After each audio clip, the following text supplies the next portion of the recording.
እኔ ዛሬ የሚያሳስበኝ ከመራጩ በላይ ተመራጩ ነው።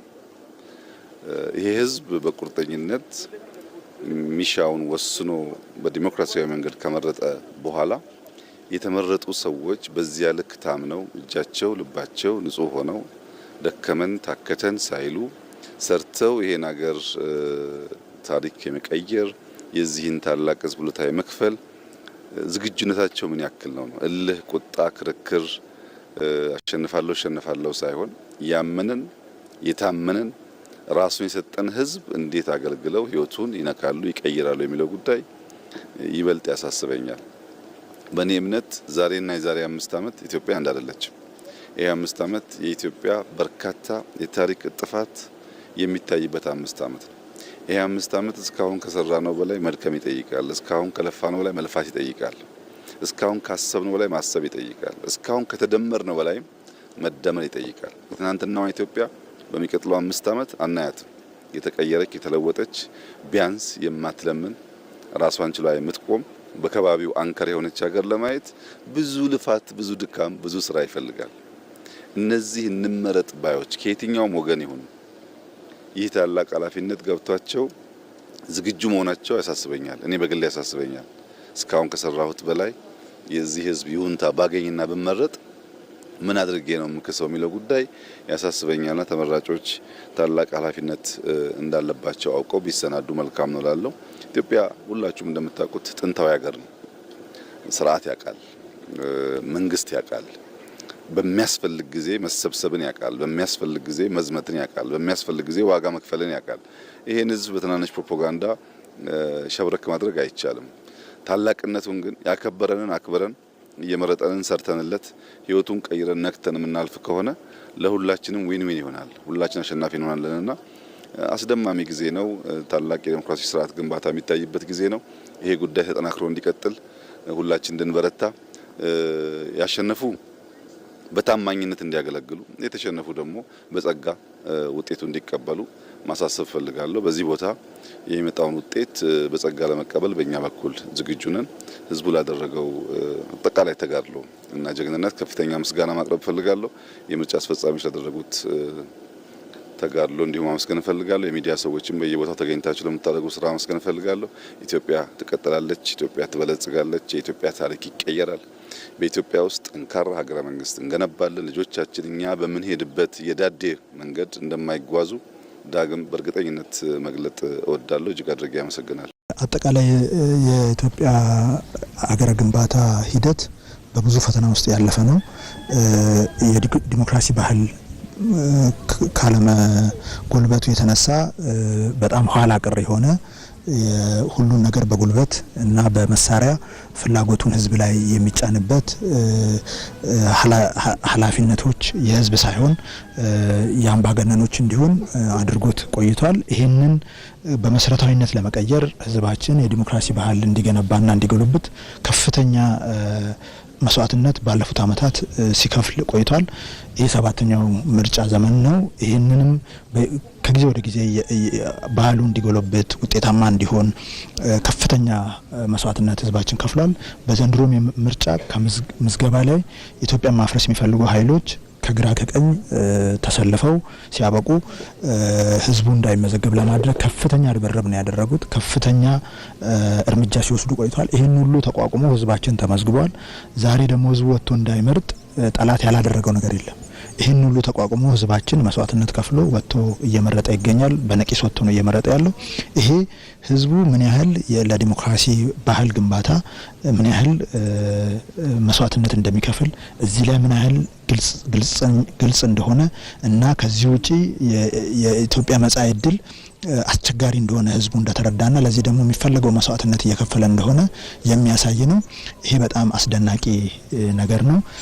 ከፍተኛ ውጤትም የታየበት ነገር ነው ሊባል ይችላል። ስለዚህ በዚህ አጋጣሚ ከጫፍ እስከ ጫፍ ወጥቶ ይህንን መስዋዕትነት ከፍሎ ይሄ ተግባር በዚህ መልኩ እንዲሄድ ያደረገ ህዝባችንን እጅግ በጣም ማመስገን እፈልጋለሁ። ህዝቡ የሚደረገውን ሁሉ አድርጓል። ኃላፊነቱ በዚህ ውድድር የምንሳተፍ አካላቶች ነን። ይህንን ገብቶን የህዝባችንን ቁርጠኝነት ገብቶን ስልጣን የሚገኘው በዲሞክራሲያዊ መንገድ ብቻ በህዝብ ካርድ ብቻ መሆኑን ተረድተን የጉልበት መንገዶች ሁሉ ቆሞ ሁሉም ወደዚህ ወደ ዘመናዊ የሆነ የዲሞክራሲ ስርዓት ገብቶ በዛ ማዕቀፍ ውስጥ እድሎቹን የሚያገኝበት እድሎቹ ሲያገኝበት ደግሞ በከፍተኛ መስዋዕትነት የሚገባውን ስራ ሰርቶ ለህዝቡ የሚከፈለውን ከፍሎ ውጤታማ ስራዎችን የሚሰራበትን አግባብ መፍጠር ይጠበቅብናል። ስለዚህ አጠቃላይ ዛሬ እየተደረገ ያለው ነገር በጣም አስደናቂና ለህዝባችንም ትልቅ አድናቆት እና ክብር የሚገባው ነው። ይሄ ሂደት ኢትዮጵያን አንድ ጋት ወደፊት ይወስዳታል የሚል እምነት አለኝ። ህዝቡ ሊወስን ወጥቷል። በየቦታው ሌሊት ወጥቶ ተሰልፎ ድምጹን እየሰጠን ያለው ይሄንን የድምጽ ሂደት እያንዳንዳችን መቀበል ይጠበቅብናል። ስለዚህ በእኛ በኩል ህዝባችን የወሰነውን ለመቀበል ዝግጁ ነን። የሁሉም ኃይል መቀበል ይገባዋል። ከህዝቡ ውሳኔ በኋላ ያለው ነገር ነው።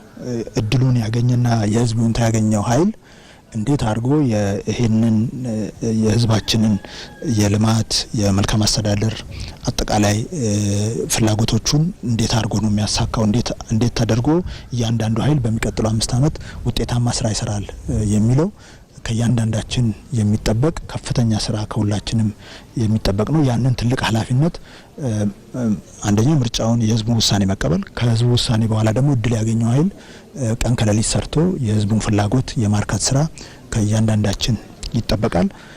ከሁሉ በላይ የኢትዮጵያ ህዝብ ነው አሸናፊ። በዚህ ሂደት ማንም ሳይሆን የኢትዮጵያ ህዝብ ነው አሸናፊ። ይህንን ባህል ማጎልበት፣ ይህንን ባህል ስር እንዲሰድ የማድረግ ስራ ላይ መጠንከር አለብን። ፓርቲዎች ከዚህ በላይ መጠንከር ይገባናል።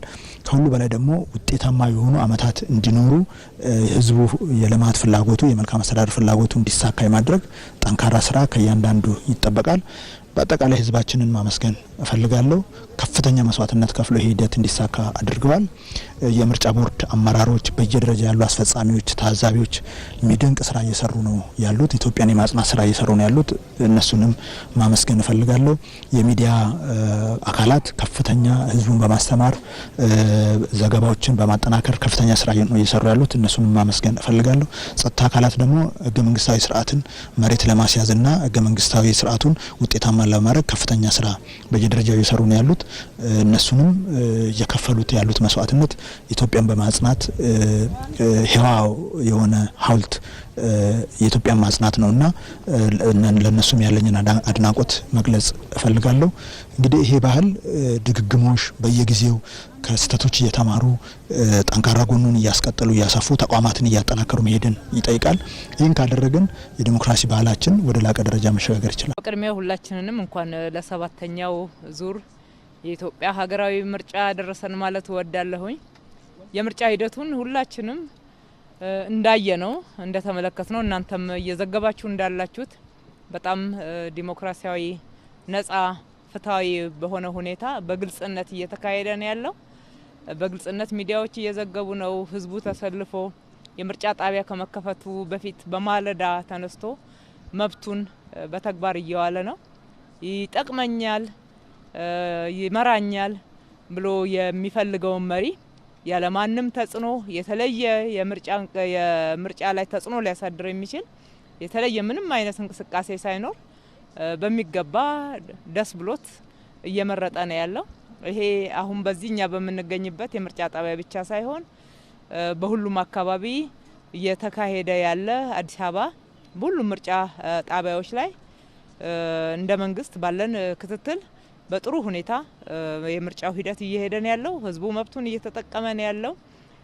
እንግዲህ መንግስትን ለማቋቋም ዋናው የስልጣን ምንጭ በእርግጥም ህዝብ እንደሆነ የኢትዮጵያ ህዝብ አምኖ እዚህ ሽግግር ደረጃ ላይ መድረሱ ኢትዮጵያ መሪዋን የምትመርጠው ዲሞክራሲያዊ በሆነ ስርዓትና ፍትሃዊና እንደዚህ ገለልተኛ ህዝብን ሉዓላዊ ባደረገ የምርጫ ሂደት መሆኑ ለሀገራችን ሰላም፣ ዘላቂ ሰላም፣ ልማት፣ የኢትዮጵያን ትልልቅ ራዕዮች ለማሳካት ወሳኝ የሆነ ምዕራፍ ነው። ህዝቡም ይሄንኑ እያደረገ ነው። እንግዲህ አሁን በቀሪ ሰዓቶች ህዝቡ ይበለጠ መብቱን እንዲጠቀም ድምጹን እንዲሰጥ የሚያስተላልፉ መልእክት ካለ እንግዲህ ከማለዳው ጀምሮ ሰው እየሰጠ ነው ያለው። በቀሪ ጊዜያቶች ደግሞ ዜጎች አንድም ካርድ ሳይባክን ድምጻቸውን መጠቀም እንዲችሉ በተለይ ያስተላልፉት ማለት ነው? እንግዲህ ህዝቡ ምርጫ ላይ መሳተፍ መብት ነው። መብቱ ገብቶት እየመረጠ ነው ያለው። አሁንም ይሄንን መብት ህዝቡ በተሟላ ሁኔታ መጠቀም መቻል አለበት። የመረጠው መሪ ነው ሊመራው የሚገባው። የስልጣን ምንጭ መሆኑንም ከልቡ አምኖ ከሱ ድምጽ ውጪ ማንም ወደ ስልጣን መምጣት እንደሌለበት፣ በኢትዮጵያ ውስጥ ስልጣን መገኘት ያለበት የስልጣን ምንጭ መሆን ያለበት የህዝብ ድምጽ ነው። ህዝባችን አሁንም ይሄንን መብቱን በተሟላ ሁኔታ በየትኛውም አይነት ሁኔታ ቢመሽ ድምጹን ሳይሰጥ አንዳንድ ሁኔታዎች ቢያጋጥሙ ዝናብ ቢሆን ፀሐይ ቢሆን በትግስት በጽናት ሌሊት ወጥቶ እየመረጠ እንዳለው እስከ መጨረሻው ድረስ በዚሁ በሰላማዊ ሂደት በተግባራዊነት እንዲፈጽመው ተግባራዊም እንዲያደርገው ማለት ወዳለሁኝ። የምርጫ ካርዱ ማባከን የለበትም። መብት ባከነ ማለት ነው። የምርጫ ካርድ ማባከን መብት ባከነ ማለት ነው። ነገ እንደፈለገው በሙሉ መብት መጠየቅ የሚችለው ልማቴን፣ መብቴን፣ ሰላሜን አስከብርልኝ፣ 1 2 3 4 ጥያቄ መልስልኝ፣ ይሄ እኮ የኔ ምርጫ ድምጽ ነው እዚህ ወንበር ላይ ያስቀመጠህ ብሎ በሙሉ መብት መጠየቅ የሚያስችለውን ዛሬ ውሳኔውን ያሳርፍ ዘንድ ማስታወስ እወዳለሁኝ።